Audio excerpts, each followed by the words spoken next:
Hello friends, welcome to my channel study with Ankita. स्वागत है आप सभी का मेरे इस यूट्यूब चैनल पर। आज हम इस वीडियो में डिस्कस करेंगे जुलाई करंट अफेयर के क्वेश्चंस। इससे पहले फर्स्ट पार्ट अपलोड हो चुका है, यह है इस वीडियो का सेकंड पार्ट। तो अगर आपने फर्स्ट पार्ट नहीं देखा है तो प्लीज़ उसे भी देख लीजिए। तो चलिए शुरू करते हैं। आगे बढ़ने से पहले अगर आपने मेरे चैनल को सब्सक्राइब नहीं किया हुआ है तो प्लीज़ इसे सब्सक्राइब कर लीजिए और साथ में बेल आइकन को भी प्रेस करिए। तो चलिए शुरू करते हैं। तो देखिए, पहला हमारा क्वेश्चन है, which state government has decided to launch Roko Toko campaign for those who do not wear mask. यानी कि किस राज्य सरकार ने मास्क नहीं पहनने वालों के लिए रोको टोको अभियान शुरू किया है। मतलब कि अगर किसी ने मास्क नहीं पहना हुआ है तो उसे हम रोकेंगे और टोकेंगे। जैसे कि हमारे घर में हमारी मम्मियाँ करती हैं हमारे साथ कि हमें रोकती हैं जब टोकती हैं कि आपने ये काम क्यों नहीं किया। ऐसा ही कुछ काम हमारी राज्य सरकारें करेंगी। तो कौन सी राज्य सरकार ये काम करेगी? तो इसका सही आंसर होगा मध्य प्रदेश। ठीक है ना, right answer is Madhya Pradesh. ठीक है ना। तो मध्य प्रदेश गवर्नमेंट ने डिसाइड किया है कि वो एक रोको टोको कैंपेन शुरू करेगी जो लोग मास्क नहीं पहनेंगे। और इस कैंपेन में क्या होगा कि कुछ जो वॉलंटरी ऑर्गेनाइजेशंस हैं, यानी जो स्वैच्छिक संगठन होते हैं, वो क्या करेगी, जिन लोगों ने मास्क नहीं पहना हुआ है उन्हें उसी टाइम पे मास्क मुहैया करवाएगी और उनसे 20 रुपये पर मास्क का चार्ज भी लिया जाएगा। ठीक है, आगे बात करते हैं। The Indian army has decided to order a second batch of Sig 17-116 assault rifles from which nation. यानी कि हमारी भारतीय सेना ने किस राष्ट्र से सिग 716 असॉल्ट राइफल्स के दूसरे बैच का आदेश देने का फैसला किया है। यानी कि हम किस देश से 676 असॉल्ट राइफल, ये राइफल्स बंदूकें के प्रकार हैं, हम किस देश से मंगा रहे हैं। तो इसका सही आंसर होगा यूएसए, यानी कि अमेरिका। ठीक है ना, अमेरिका से हम ये ये राइफल्स हैं वो मंगा रहे हैं। तो इंडियन आर्मी ने डिसाइड किया है कि वो कुछ अनदर ऑर्डर प्लेस करेगी 72,000 राइफल्स का, जो कि हम यूनाइटेड स्टेट्स से मंगाएंगे। ये हमारा सेकंड बैच होगा। इससे पहले हमने 72,000 पहले भी हमने मंगा रखे हैं। आगे बात करते हैं। The supreme court recently upheld the rights of Travancore royal family in administration of which Kerala temple। यानी कि सुप्रीम कोर्ट ने हाल ही में किस केरल मंदिर के प्रशासन में त्रावणकोर शाही परिवार के अधिकारों को बरकरार रखा है। तो इसका सही आंसर होगा श्री पद्मनास्वामी टेम्पल। ये टेम्पल का असल में मसला क्या था कि ये एक टेम्पल है केरला के तिरुवनंतपुरम शहर में। इस जो टेम्पल है इसकी जो पहले से जो इसकी जो राइट्स थी, यानी कि जो पूजा करने की, पाठ करने की राइट्स थी, वो किसके पास थी? वो थी रॉयल फैमिली के पास, जो कि ट्रावणकोर की रॉयल फैमिली के पास थी। फिर जो सरकार ने बीच में से इंटरफेयर किया, सरकार ने इसकी जो एक तिजोरी खोली, उसमें से कहते हैं बहुत ज़्यादा मात्रा में सोना निकला और उसे सोने गिनने में ही कितने साल लग गए। और अब इसके सोने की वैल्यू बताई जा रही है कि वो सोना कम से कम 1 लाख करोड़ का होगा। और इस जो टेम्पल है, इस मंदिर में एक तिजोरी और भी है जो कि अभी तक खोली नहीं गई है। तो जो सरकार ने जो सोने का एस्टिमेशन लगाया है वो सिर्फ सोने का एस्टिमेशन लगाया है, यानी कि वो सोना क्या है, एक प्राचीन वस्तु है। यानी कि प्राचीन, अगर हम उसमें प्राचीन की वैल्यू भी जोड़ दें तो वो सोना बहुत ज़्यादा कीमत मात्रा में हो जाएगा। इसलिए जो टेम्पल है श्री पद्मनास्वामी टेम्पल दुनिया का सबसे अमीर टेम्पल बन चुका है, यानी कि रिचेस्ट प्लेस बन चुकी है रिलीजियस प्लेसेस में। तो अब इसे राइट्स उठे थे कि जो इसके पूजा पाठ के राइट्स हैं वो तो रॉयल फैमिली के पास है, पर जो इसका फाइनेंशियल मैटर्स है वो अब कौन संभाले। तो सुप्रीम कोर्ट ने अभी हाल ही में डिसीजन दिया है कि जो त्रावणकोर की रॉयल फैमिली है वही इसके जो फाइनेंशियल मैटर्स हैं वो भी इसे ही हैंडल करेगी। तो ये काफ़ी बड़ी जीत बताई जा रही है रॉयल फैमिली के लिए। आगे बात करते हैं। Which nation has made covid negative certificate mandatory for travelling abroad. यानी कि किस नेशन ने क्या कर दिया है कि कोविड-19 नकारात्मक प्रमाण पत्र को विदेश यात्रा के लिए अनिवार्य कर दिया गया है। मतलब कि एक ऐसा देश बताइए जिसने कि अगर आप उस देश के नागरिक हैं, आपको कहीं बार विदेश ट्रैवल करना है तो आपको सबसे पहले अपना कोविड टेस्ट जांच कराना पड़ेगा। अगर आप नेगेटिव पाए जाते हैं तो ही आप क्या कर सकते हो, यात्रा कर सकते हो। तो ये किसने किया है? ये किया गया है बांग्लादेश के द्वारा। बांग्लादेश, जिसकी कैपिटल क्या है, ढाका। ठीक है, और इसकी जो करेंसी है वो क्या है, टका। ठीक है, टका। और जो इसकी प्राइम मिनिस्टर है वो है शेख हसीना। ठीक है, तो बांग्लादेश ने क्या कर दिया है, अपने विदेश यात्रा करने वाले नागरिकों के लिए कोविड-19 नकारात्मक प्रमाण पत्र अनिवार्य कर दिया गया है। 12 जुलाई 2020 को विदेश मंत्रालय ने घोषणा की थी कि जो विदेश मंत्री हैं DK अब्दुल मेमन, उन्होंने अध्यक्षता में एक मंत्रालय बैठक के दौरान यह निर्णय लिया गया था। आगे बात करते हैं, विच party has retained power in Singapore general election 2020, यानी कि सिंगापुर के आम चुनाव जो 2020 में हुए हैं, जुलाई के महीने में हुए हैं, किस पार्टी ने अपनी सत्ता बरकरार रखी है। तो ये पहले तो देखिए, जो सिंगापुर है, जो देश बना है कि कोविड-19 के बीच में इसने इलेक्शंस करवाए हैं। एक आप ट्रेंड नोटिस करिएगा कि अब जितने भी इलेक्शन हो रहे हैं पूरे वर्ल्ड लेवल पे, तो जो पहले की जो सरकारें थी वही सरकारें फिर से वापस लौट के आ रही हैं। ये एक तरह का ट्रेंड बन चुका है। साउथ कोरिया भी इस सब पहला देश बना था जिसने कि अपने इलेक्शंस कराए थे। फिर अभी पोलैंड में भी इलेक्शन हुए हैं, सर्बिया में भी इलेक्शन हुए हैं और अब सिंगापुर में भी इलेक्शन हुए हैं। ये ट्रेंड देखने को मिल रहा है कि जो पार्टी पहले थी वही पार्टी फिर से वापस जीत के आ रही है। तो इसका सही आंसर होगा कौन सी पार्टी ने अपना मतलब वापस जीत के आई है, तो वो जीत के आई है पीपल्स एक्शन पार्टी, ठीक है ना। पर हालांकि इनका जो वोट रिकॉर्ड था, यानी कि जो इनके रिप्रेजेंटेटिव थी वोटर्स की, वो तो कम हुई हैं, बट ये फिर भी ये जीत चुकी हैं। तो इनके जो उम्मीदवार थे जो कि प्राइम मिनिस्टर हैं अभी फिर से दोबारा बन चुके हैं, तो उनका नाम है ली हसीन लूंग, ठीक है ना। जो भी इनका नाम है आप याद कर लीजिएगा, ली हसीन लूंग, ठीक है ना। ये फिर से दोबारा सिंगापुर के जो प्रधानमंत्री हैं वो बन चुके हैं। तो आगे बात करते हैं, India has become the second largest source of FDI in which nation, यानी कि भारत किस राष्ट्र में FDI का दूसरा सबसे बड़ा स्रोत बन गया है।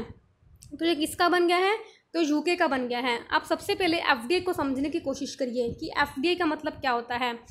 एक होता है, दो टर्म्स होती हैं। FDI का मतलब होता है फॉरेन डायरेक्ट इन्वेस्टमेंट, यानी कि आपका जो देश है उसमें से क्या हो रहा है कि आपके देश में डायरेक्ट इन्वेस्टमेंट आ रही है। फॉर एग्जांपल कोई कंपनी है जैसे कि फेसबुक है, अभी फेसबुक ने क्या किया, रिलायंस जियो में शेयर्स परचेज के लिए, तो उसे हम किस में काउंट करेंगे, FDI में काउंट करेंगे। यानी कि अब अगर रिलायंस को घाटा भी होगा तो वो घाटा कौन सहेगी, फेसबुक सहेगी। अगर रिलायंस को प्रॉफिट होगा तो प्रॉफिट का हिस्सा भी किसे मिलेगा, फेसबुक को मिलेगा। जितना कि उसका शेयर होगा उतना ही उसे प्रॉफिट मिलेगा, उतना ही उसे घाटा मिलेगा। बट एक और टर्म होती है FII, यानी कि फॉरेन इंस्टीट्यूशनल इन्वेस्टमेंट, इसे हम फॉरेन पोर्टफोलियो इन्वेस्टमेंट भी कह देते हैं। इसका मतलब होता है कि कोई विदेश की कंपनी है आपकी देश की कंपनी में क्या कर रही है, उसके शेयर्स में इन्वेस्ट कर रही है। इससे कंपनियों का ट्रेंड क्या होता है कि फॉर एग्जांपल अगर शेयर के प्राइसेस बढ़ रहे हैं तो जो पैसा अपने इन्वेस्ट कर देंगे उसी कंपनी के शेयर्स में। बट अगर उस कंपनी के शेयर डाउन हो रहे हैं तो फटाफट वो क्या करती हैं, पैसा निकाल लेती हैं, यानी कि इसमें रिस्क कम होता है, उन्हें रिस्क कम नहीं होता है। तो देखिए, अगर कोई देश है तो अपने देश में क्या आना पसंद करेगा, वो पसंद करता है कि FDI, क्योंकि FDI आने से क्या होता है कि उस कंपनी के पास पैसा आता है जिससे कि हमारे देश में क्या बढ़ते हैं, रोज़गार के अवसर बढ़ते हैं, हमारे नई एसेट्स क्रिएट होती हैं, नई पूंजी क्रिएट होती है हमारे देश में। तो सभी जो हैं वो क्या पसंद करते हैं कि हमारे देश में ज़्यादा से ज़्यादा FDI। बट अब देखिए, जो हमारा इंडिया है, हम चाहते हैं कि हमारे दूसरे देशों से FDI, बट हमारा इंडिया ही क्या बन चुका है, जो UK है, यानी कि जो इंग्लैंड है, जो कि कभी हम पे राज किया करता था, आज हम उसके देश में क्या बन चुके हैं, सेकेंड लार्जेस्ट, उनके जहाँ पे सोर्स बन चुके हैं FDI का। अब देखिए, ये तो एक तरह की प्राउड की बात है कि हमारे इंडिया हमारा जिन्होंने हम पे राज किया था, हम आज उनके देश में इतने इंपॉर्टेंट बन चुके हैं।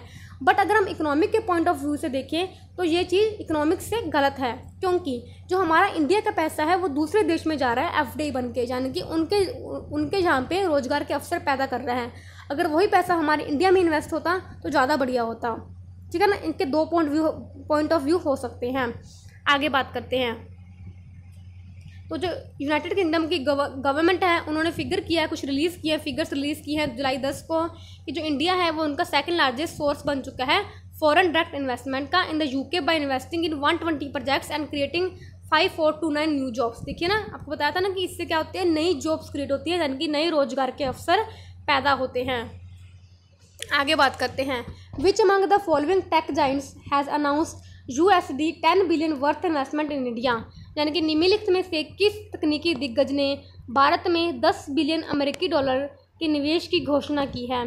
तो ये घोषणा की गई है गूगल के द्वारा, यानी कि जो गूगल USA की कंपनी है वो हमारे इंडिया में क्या करेगी, $10 बिलियन इन्वेस्टमेंट करेगी, ताकि हम इंडिया के जो टेक हैं, जो टेक्नोलॉजी के सेक्टर पे उसमें क्या कर सकें, इन्वेस्टमेंट कर सकें, ताकि जो हमारा इंडिया का डिजिटलाइजेशन है वो अच्छे से कंप्लीट किया जा सके। तो इसका सही आंसर होगा गूगल, ठीक है ना। और गूगल के जो CEO हैं वो कौन है, सुंदर पिचाई। और जो गूगल के अगर आपसे पेरेंट कंपनी पूछी जाए तो वो होती है अल्फ़ाबेट INC, ठीक है ना। अल्फ़ाबेट इनकी जो गूगल की क्या है, पेरेंट कंपनी है। और इसके भी जो अगर आपसे CEO पूछे जाएं तो इसके भी CEO कौन है, तो वो भी हैं सुंदर पिचाई।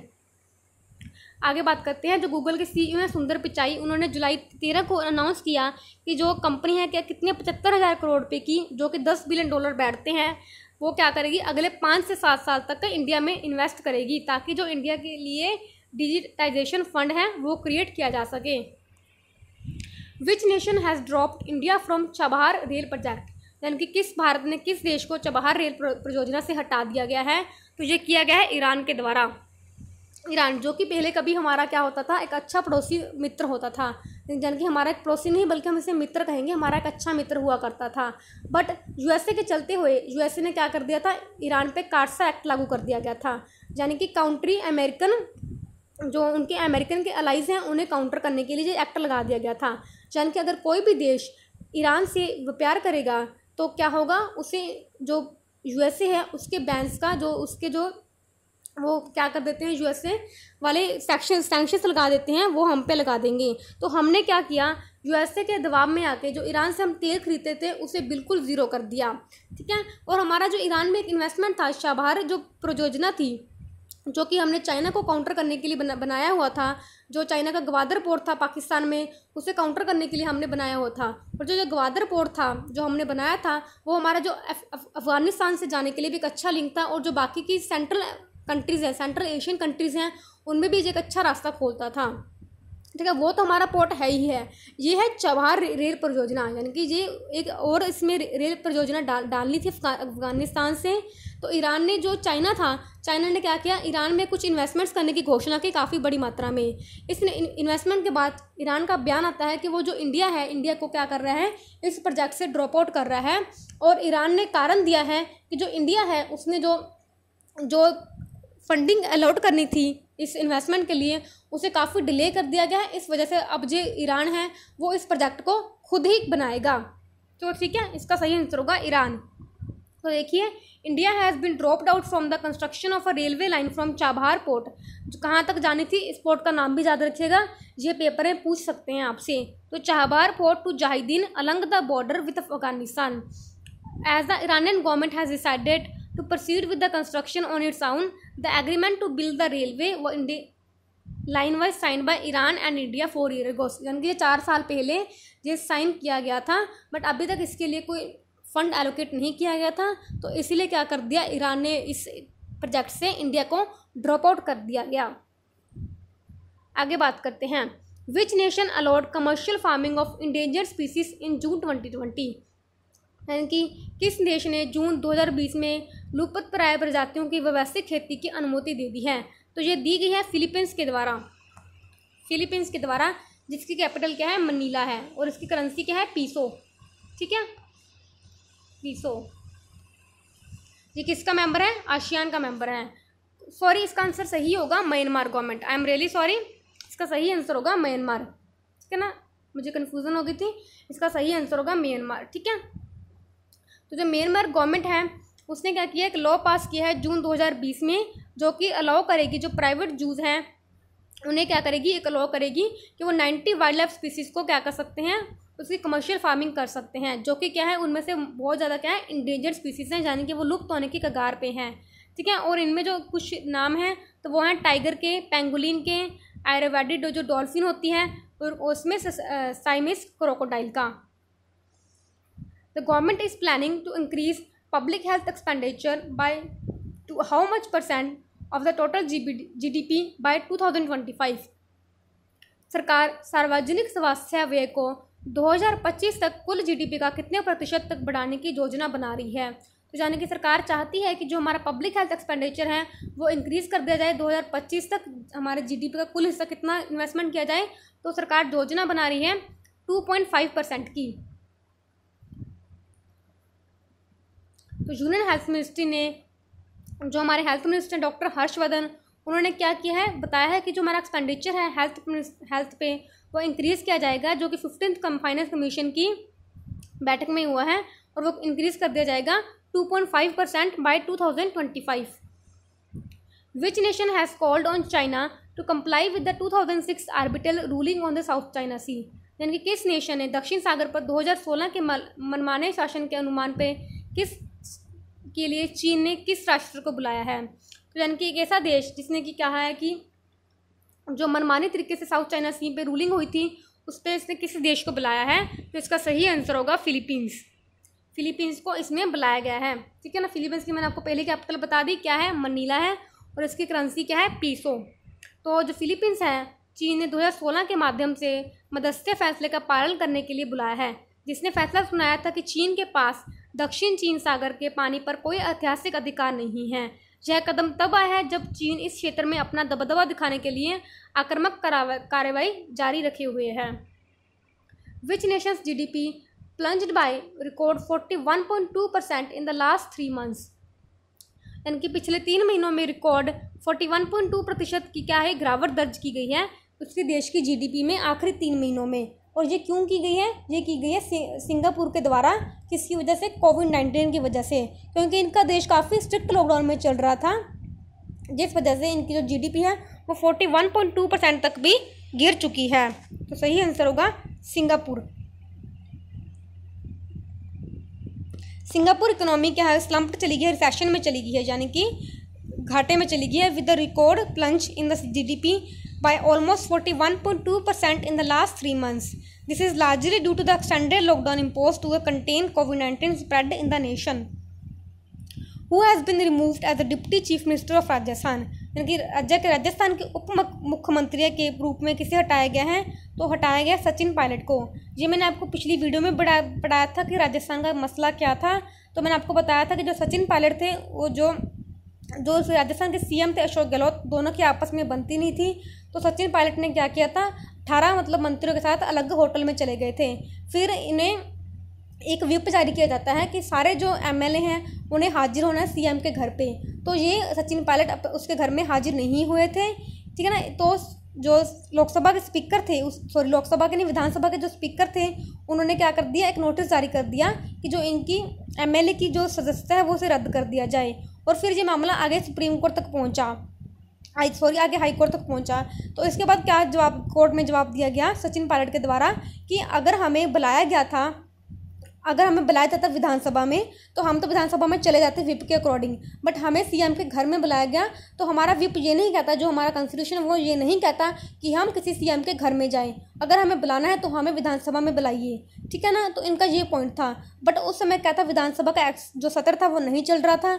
जो अशोक गहलोत थे वो चले गए कालराज मिश्रा के पास। उन्होंने 3 बार कालराज मिश्रा से बात की कि जो विधानसभा का सत्र है वो बुलाया जाए, क्योंकि जो विधानसभा का सत्र बुलाना होता है वो जो गवर्नर होता है, जो राज्य का गवर्नर होता है, यानी कि राज्यपाल होता है, वही बुला सकता है।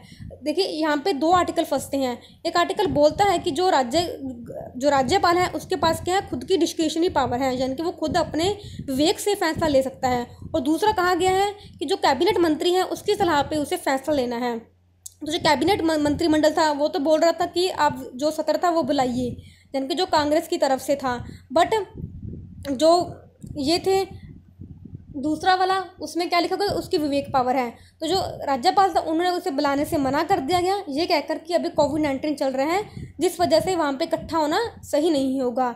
बट फिर क्या था, इसके बाद जो अशोक गहलोत थे वो राज्यपाल के कार्यकाल के बाहर ही धरना प्रदर्शन करने लगे। तो इससे जो मामला और तूल पकड़ गया, ठीक है ना। तो अब ये मामला कांग्रेस इतनी जल्दी क्यों दिखा रही थी, क्योंकि कांग्रेस को पता था कि अगर विधानसभा सत्र होगा तो जो सचिन गहलोत हैं, सचिन पायलट हैं, उन्हें वापस हाजिर होना होगा विधानसभा में। फिर क्या होगा कि फिर उसके बाद क्या होगा कि फ्लोर टेस्ट होगा, क्योंकि जो बीजेपी है उसके पास अगर जो सचिन पायलट हैं अगर वो बीजेपी में शामिल हो भी जाते हैं तब भी बीजेपी के पास सरकार बनाने के लिए मेजोरिटी की सीटें नहीं होंगी। तो जो सरकार है कांग्रेस की वो फिर से आसानी से सीटें जो अपनी पावर है, जो मेजोरिटी है, वो फ्लोर टेस्ट में प्रूव कर देगी। इस वजह से जो कांग्रेस की सरकार है वो फ्लोर टेस्ट कराने की इतनी ज़्यादा मांग कर रही है। तो इसका सही आंसर हमारा हो जाएगा सचिन पायलट, ठीक है। नेक्स्ट बात करते हैं, who narrowly beat his opponent to retain his post as Poland president. यानी कि किसने क्या किया, जो आपको मैंने बताया था कि जो पोलैंड के अभी जहाँ पे क्या हुआ है, इलेक्शंस हुए हैं, तो किसने जो अपनी सीट थी जीत ली है, तो वो पोलिश प्रेसिडेंट है एंड्रेज डूडा, जिन्होंने कि अपने ओपोनेंट थे राफेल त्राजक्विशी, उन्होंने प्रेसिडेंटल इलेक्शन में हरा दिया गया है, ठीक है ना। तो इसका सही आंसर होगा एंड्रेज डूडा। नेक्स्ट बात करते हैं, who is the author of the book a song of India, यानी कि एक सॉन्ग ऑफ इंडिया बुक है, किसके द्वारा लिखी गई है? तो ये लिखी गई है सलमान रुश्दी के द्वारा। Which country was the top trading partner of India in the financial year 2019 and 20, यानी कि 2019 और 20 के साल में हमारा जो इंडिया है उसका सबसे बड़ा ट्रेडिंग पार्टनर कौन रहा? तो इसका सही आंसर होगा यूएसए, यानी कि अमेरिका। ठीक है, ये लगातार अमेरिका हमारा दूसरी बार लगातार हमारा सबसे बड़ा ट्रेडिंग पार्टनर रहा है। Name the first ever Indian company to cross the market capitalisation mark of ₹12 lakh crore, यानी कि पहली 12 लाख करोड़ रुपए की बाजार पूंजीकरण के निशान को पहली बार पार करने वाली कंपनी का नाम बताइए। तो जो 12 लाख करोड़ रुपए कंपनी जो कैपिटलाइजेशन है, मार्केट कैपिटलाइजेशन है, किसने छुआ है? तो ये छुआ है रिलायंस इंडस्ट्रीज़ ने। क्योंकि आपको पता होगा कि अब रिलायंस इंडस्ट्री में से काफ़ी पैसा इन्वेस्ट हो रहा है, जिसकी वजह से इसके जो शेयर के प्राइसेस हैं वो भी काफ़ी बढ़ रहे हैं। तो इस वजह से जो कंपनी फर्स्ट कंपनी बन चुकी है हमारी इंडियन की, जिसने कि 12 लाख करोड़ के कैपिटल को छू लिया है, तो वो है Reliance industries. Which country has band it's telecom companies from sourcing 5G equipment from हवाई, किस देश ने अपनी टेलीकॉम कंपनियों को हवाई से 5G उपकरण सोर्स करने पर प्रतिबंध लगा दिया गया है? तो ये लगा दिया गया है यूके के द्वारा। क्यों कहते हैं? क्योंकि ये इनका कहना है कि जो ये हवाई कंपनी है वो क्या है, एक चाइनीज़ की सरकारी कंपनी है जो कि हमारे देश से डाटा चोरी करना चाहती है। ठीक है ना।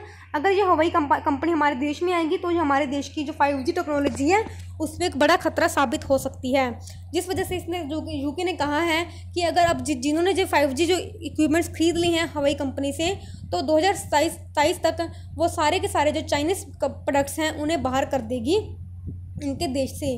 ठीक है ना। तो इसका सही आंसर होगा UK. Which nation revokes its controversial directive to deport international students, यानी कि किस राष्ट्र ने अंतर्राष्ट्रीय छात्रों को निवासित करने के लिए अपने विवादास्पद निर्देश को रद्द कर दिया गया है? तो पहले आपको पता होगा कि जो अमेरिका का प्रेसिडेंट है डोनाल्ड ट्रंप, ठीक है ना, जिनका कि पता ही नहीं चलता कि वो कब क्या कर दें, तो उन्होंने पहले एक फैसला किया था कि जो ऑनलाइन स्टूडेंट्स पढ़ रहे हैं उनके देश में उन्हें वापस भेजने के लिए कहा गया था। बट अब इस जो इनका जो विवादास्पद निर्णय था उसे रद्द कर दिया गया है, तो इसका सही आंसर होगा America. Who has developed P7 heavy drop system, यानी कि P7 हैवी ड्रॉप सिस्टम किसके द्वारा निर्मित किया गया है? तो ये किया गया है DRDO के द्वारा, यानी कि डिफेंस रिसर्च डेवलपमेंट ऑर्गेनाइजेशन के द्वारा, और इसे मैन्युफैक्चर किया जाएगा L&T। ठीक है ना। व्हाट इज़ जियो ग्लास, यानी कि जियो ग्लास क्या है? तो जियो ग्लास क्या है? एक तरह का हेडसेट है। इससे क्या होगा कि जो आप अभी आप अगर मेरा कंटेंट देख रहे हैं तो आपको जो मेरा कंटेंट किस में दिख रहा है? 2G में दिख रहा है।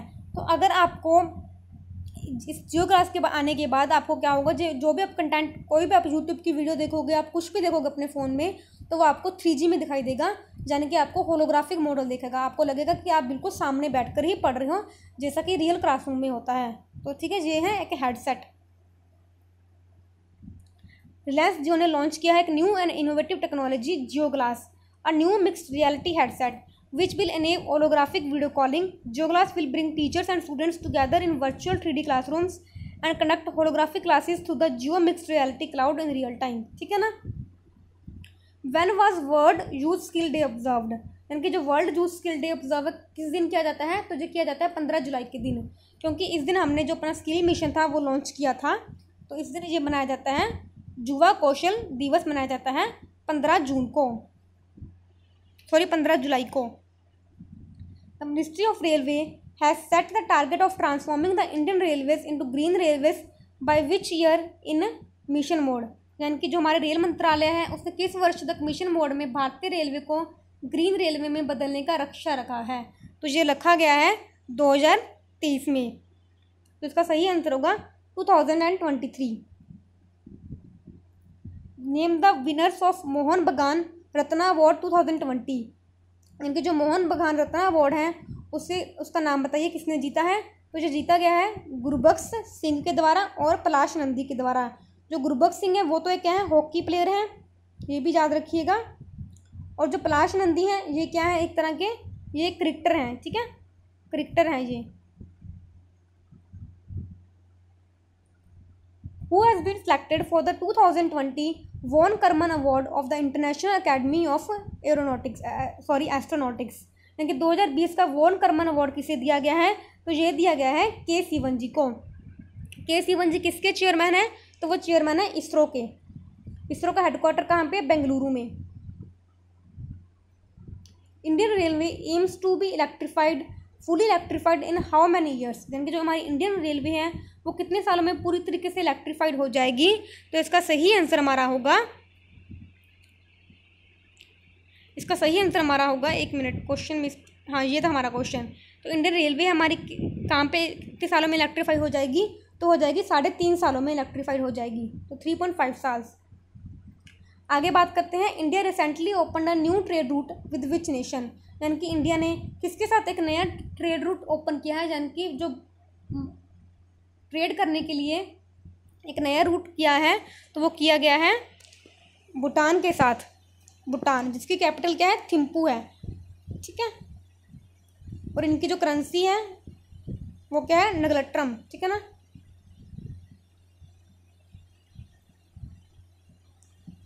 तो इंडिया और भूटान ने ओपन किया है एक नया ट्रेड रूट 15 जुलाई को। कहाँ कहाँ पे किया है? तो एक तो पशाका जगह है भूटान में, और हमारे वेस्ट बंगाल में जाइगोन नाम की जगह है, उनके बीच में एक नया ट्रेड रूट इस्टेब्लिश किया गया है। Indian election commissioner has been named as a new vice president of which among the following financial entities. यानी कि हमारे एक इंडियन इलेक्शन कमिश्नर है जिन्हें कि एक वाइस प्रेसिडेंट बनाया गया है। तो किस फाइनेंशियल एंटिटी का बनाया गया है? तो ये बनाया गया है एडीपी, यानी कि एशियन डेवलपमेंट बैंक का बनाया गया है। तो किसे बनाया गया? ये बनाया गया है अशोक लवासा जी को, अशोक लवासा। और जो हमारे चीफ इलेक्शन कमिश्नर है उनका नाम क्या है? उनका नाम है सुनील अरोड़ा, ठीक है। हमारे एक तो जो इलेक्शन कमीशन होता है उसमें एक तो चीफ इलेक्शन कमिश्नर होते हैं और बाकी क्या होते हैं? 2 इलेक्शन कमीशन होते हैं। तो उनमें से एक इलेक्शन कमीशन है अशोक लवासा जी, उन्हें वाइस प्रेसिडेंट बनाया गया है एडीपी का। UNICEF India has launched the reimagine campaign in partnership with each entity to support the most vulnerable populations and childrens during कोविड-19 क्राइसिस। यानी कि जो यूनिसेफ है, यूनिसेफ का हेडक्वार्टर कहाँ पे है? तो इसका हेडक्वार्टर है न्यूयॉर्क में। ये किसके लिए काम करता है? ये काम करता है बच्चों के लिए, यानी बच्चों की शिक्षा के लिए, उनकी एजुकेशन के लिए। तो उन्होंने एक कैंपेन शुरू किया है रीइमेजिन कैंपेन, जिसका काम है कि जो सबसे कमज़ोर आबादी है, जो पुअर बच्चे हैं, तो जो पॉपुलेशन क्राइसिस आया है कोविड-19 की वजह से, उनमें उन बच्चों की हेल्प करने के लिए तो इंडिया प्रोग्राम लॉन्च किया गया है। किसके साथ मिलके ये प्रोग्राम लॉन्च किया गया है? तो इसका सही आंसर होगा फिक्की। फिक्की के साथ ये प्रोग्राम मिलके, फिक्की FICCI, ठीक है, फिक्की के साथ ये प्रोग्राम लॉन्च किया गया है। तो यूनिसेफ है वो एंटर कर दिया गया पार्टनरशिप में, ठीक है ना। जो हमारे फिक्की है यानी कि federation of Indian chambers of commerce and industry, उसमें जो कैंपेन है रीइमेजिन कैंपेन शुरू किया जाएगा। What is the rank of India in world intellectual property indicators 2019 index in terms of filing intellectual property in 2018। यानी कि इंटेलेक्चुअल प्रॉपर्टी मतलब क्या होता है? कि जो आपकी बौद्धिक संपदा है, बौद्धिक संपदा मतलब जो आपके दिमाग की उपज है, ठीक है ना। यानी कि जो आपके दिमाग ने बनाया है उसमें क्या होता है कि आपके पास क्या होता है? कुछ पेटेंट कराने के नियम होते हैं। तो हमारा इंडिया मतलब कितनी पोजीशन में रहा है पेटेंट कराने के मामले में, इंटेलेक्चुअल प्रॉपर्टी फाइल करने के मामले में? तो हमारा इंडिया रहा है 10वें नंबर पे, 10th नंबर पे। और सबसे ज़्यादा किसने की है? तो वो चाइना ने की है। और इसका जो हेडक्वार्टर इंटेलेक्चुअल प्रॉपर्टी का, तो वो कहाँ पे है? वो है लुसाने, स्विट्ज़रलैंड में, ठीक है। India's first cable stared Indian railway bridge अंजी खाद bridge is being constructed in which state. यानी कि जो अंजी खाद ब्रिज है वो कौन सी स्टेट में कंस्ट्रक्ट किया जा रहा है? तो ये किया जा रहा है जम्मू एंड कश्मीर में। The smartphone operated handy ultraviolet disinfector helper Shuddh has been developed by which institute. यानी कि ये किसके द्वारा शुद्ध है, किसके द्वारा बनाया गया है? तो ये बनाया गया है IIT कानपुर के द्वारा, IIT कानपुर, ठीक है ना। ये क्या करेगा? एक तरह का ये क्या छोटा सा अगर कमरा होगा 10 स्क्वायर फुट का, उसे 15 मिनट में क्या कर देगा? डिसइंफेक्ट कर देगा, यानी कि कोविड-19 से मुक्त बना देगा। तो जो टीम है IIT कानपुर के इंजीनियर्स हैं, उन्होंने डेवलप किया है अल्ट्रा वायलेट मतलब जो सैनिटाइजिंग प्रोडक्ट होते हैं जिसका कि नाम रखा गया शुद्ध। जो कि क्या कैपेबल है, अगर 10 स्क्वायर फुट का कमरा है उसे 15 मिनट में क्या कर देगा, डिसइंफेक्ट कर देगा, यानी कि कीटाणु रहित कर देगा। शुद्ध का स्टैंड क्या है, smartphone operated handy ultraviolet disinfection helper. Which among the following companies has recently acquired 7.73% stakes in Jio platforms, यानी कि किस कंपनी ने अभी जियो प्लेटफॉर्म में 7.73 हिस्सेदारी का अधिग्रहण किया है। ये किस कैटेगरी में आएगा, ये आएगा, अब मैंने आपको बता दिया थी FDI यानी कि फॉरेन डायरेक्ट इन्वेस्टमेंट। इसकी वजह से जो जियो में अभी इतनी ज़्यादा वो हो रही हैं, इन्वेस्टमेंट हो रही हैं, इसी की वजह से क्या हो रहा है कि इसके जो शेयर के प्राइसेस हैं वो बढ़ रहे हैं। तो ये इन्वेस्टमेंट किया गया है गूगल के द्वारा, ठीक है, गूगल के द्वारा ये इन्वेस्टमेंट किया गया है, ठीक है। Indian origin politician Chandrika Prasad Chan Santokhi has been sworn in as the president of which of this nation, यानी कि जो हमारे एक इंडियन ओरिजिन पॉलिटिशियंस हैं उन्हें हमारा प्रेसिडेंट बनाया गया, किस देश का प्रेसिडेंट बनाया गया है, तो इसका सही आंसर होगा सूरीनेम। सूरीनेम कहाँ की कंट्री है, यह साउथ अमेरिकन कंट्री है, ठीक है ना। और इसकी करेंसी क्या है, डॉलर नाम की इनकी करेंसी है, सूरीनेम डॉलर, ठीक है। आगे बात करते हैं, Who among the following has been appointed as the MD and the CEO of the Federal Bank, यानी कि जो CEO फेडरल बैंक हैं, MD किसे फिर से रीअपॉइंट किया गया है, ठीक है ना। तो ये किया गया है श्याम श्रीनिवास को, श्याम श्रीनिवास जी को द्वारा बनाया गया है। और जो फेडरल बैंक है उसके हेडक्वार्टर्स हैं केरला में। Professor CS Seshadri who passed away recently was one of the India's most eminent leader in which field, यानी कि जो CS शेषाद्री हैं जिनका कि हाल ही में देहांत हो गया, वो किस क्षेत्र से बिलोंग करते थे, तो वो बिलोंग करते थे गणित क्षेत्र को, यानी कि मैथ्स को। जो एल्जेब्रिक ज्योमेट्री आप पढ़ते हो ये इन्हीं की देन है, इनका सबसे मेन काम था एल्जेब्रिक ज्योमेट्री के ऊपर काम करना। Indian railway is set to connect all the capitals of the northern eastern states of India to the rail network by which year, जो हमारी इंडियन रेलवे है, जो भारतीय रेलवे है, भारत के सभी पूर्वोत्तर राज्यों की राजधानी को किस वर्ष तक रेल नेटवर्क से जोड़ देगी, तो इसका सही आंसर होगा 2023 तक, ठीक है। पाकिस्तान ने साइन किया, एक एग्रीमेंट साइन किया है with which country for the construction of 700 megawatt Azad Pattan hydel power project, ठीक है ना। तो ये समझौता किया गया है चाइना के द्वारा, चाइना के साथ। और ये कहाँ पे बनेगा, जो हमारा पाकिस्तान ऑक्युपाइड कश्मीर है यानी कि POK है, ठीक है, वहाँ पे बनेगा, जो कि CPEC क्या है, चाइना पाकिस्तान इकोनॉमिक कॉरिडोर को बैलेंस करने के लिए ये बनाया गया है, ठीक है। ये चाइना पाकिस्तान इकोनॉमिक कॉरिडोर भी हमारे जो POK यानी कि जो हमारा कश्मीर है उसी में से गुजर के जाता है। और ये जो डैम है ये वहीं पे बन रहा है, और जो डैम है कौन सी नदी पे बन रहा है ये भी क्वेश्चन पूछा जाएगा, तो बन रहा है झेलम नदी पर। तो देखिए पाकिस्तान और चाइना ने एग्रीमेंट साइन किया है आजाद पट्टन हाइडल पावर प्रोजेक्ट का। सदोती डिस्ट्रिक्ट है पाकिस्तान ऑक्युपाइड कश्मीर में, यह प्रोजेक्ट डेवलप किया गया है चाइना पाकिस्तान इकोनॉमिक कॉरिडोर के अंडर में, और इसकी एस्टिमेटेड कॉस्ट है $1.5 बिलियन, ठीक है ना। और ये प्रोजेक्ट कंप्लीट हो जाएगा 2026 तक। और इसका जो कौन सी रिवर है, तो वो रिवर है Jhelum river. As per the United Nations report, India has recorded largest reduction in multidimensional poverty over a period of 10 years. Between 2005 to 2015, approx how many people were brought out of the poverty during this period in the country? संयुक्त राष्ट्र की report के अनुसार भारत ने 2005 से 2015 के बीच 10 वर्षों की अवधि में भूमि गरीबी में सबसे बड़ी कमी दर्ज की है। देश में इस अवधि के दौरान कितने लोगों को गरीबी से बाहर लाया गया, तो देखिए एक मल्टी डायमेंशनल पॉवर्टी इंडेक्स जारी किया गया है, जिसमें कि बताया गया जो हमारा इंडिया है इसने 10 सालों में सबसे ज़्यादा लोगों को पॉवर्टी यानी कि गरीबी की जो गरीबी रेखा होती है उससे ऊपर उठाया है। तो कितने लोगों को उठाया गया है, तो जिसका सही आंसर होगा 273 million. Which is the only state in the north eastern India which has no connectivity real connectivity, यानी कि हमारा कौन सा एक उत्तरी पूर्व भारत का एक ऐसा राज्य है जिसके पास अभी तक क्या है रियल कनेक्टिविटी नहीं पहुंची है, तो इसका सही आंसर होगा सिक्किम। सिक्किम के पास कोई भी रियल कनेक्टिविटी अभी नहीं है। विच union territories administration has approved ₹25 lakh insurance cover for all the local elected members, यानी कि किस केंद्र शासित प्रदेश के प्रशासन ने सभी स्थानीय निर्वाचित सदस्यों के लिए 25 लाख रुपए के बीमा कवर की मंजूरी दी है। ये क्यों दी गई है?